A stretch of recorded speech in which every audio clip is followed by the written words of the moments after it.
music director DJ Prabhunand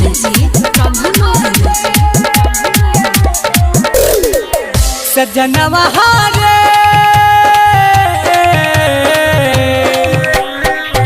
सजनवा हारे राजा भेजल काहे डोलिया कहार रे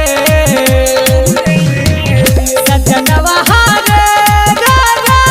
भेजल काहे डोलिया कहार रे बाली बा उमरिया हमर डर बड़ी लागे कैल नहीं तनी को विचार रे सजनवा हारे राजा भेजल काहे डोलिया कहार रे सजनवा हारे सनहिया रिकॉर्डिंग स्टूडियो कटसा म्यूजिक डायरेक्टर डीजे प्रभुनंद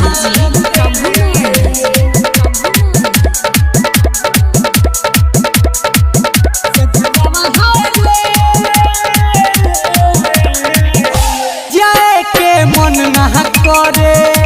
जियारा धक धक करे छोड़ कुछ औरी दिन हो हमें नहीं हर के घरे जाए के मन ना करे जियारा धक धक करे छोड़ कुछ औरी दिन हो हमें नहीं हर के घरे पढ़नी न लिखनी सिखनी कौन गुण के काम हो कैसे मुँह देखाई बउहवा कापे मोर परान हो पढ़नी न लिखनी सिखनी कौन गुण के काम हो कैसे मुँह देखाई बउहवा कापे मोर परान हो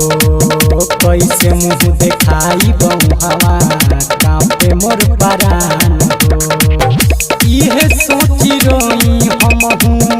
इहे सोची रोई हमहूँ गिरे आखी आंसुअन के धार रे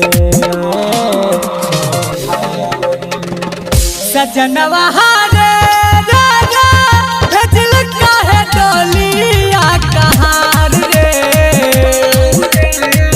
सजनवा हारे सनहिया रिकॉर्डिंग स्टूडियो कटसा म्यूजिक डायरेक्टर डीजे प्रभुनंद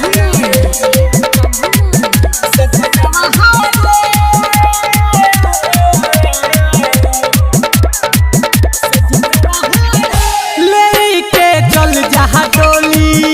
भले लोग कुछहू बोली सहले पे दुनिया के ताना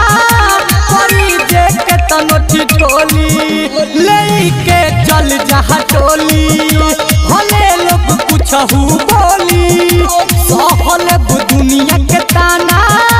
करी जे के तनोठी टोली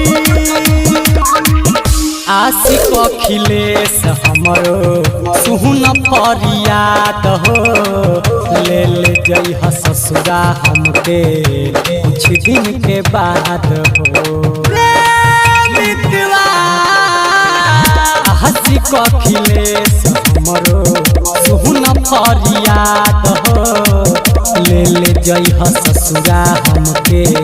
कुछ दिन के बाद हो ले जइह ससुरा हमके कुछ दिन के बाद हो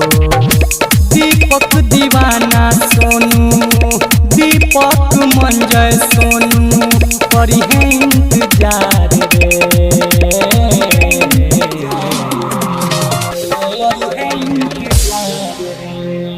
सजनवा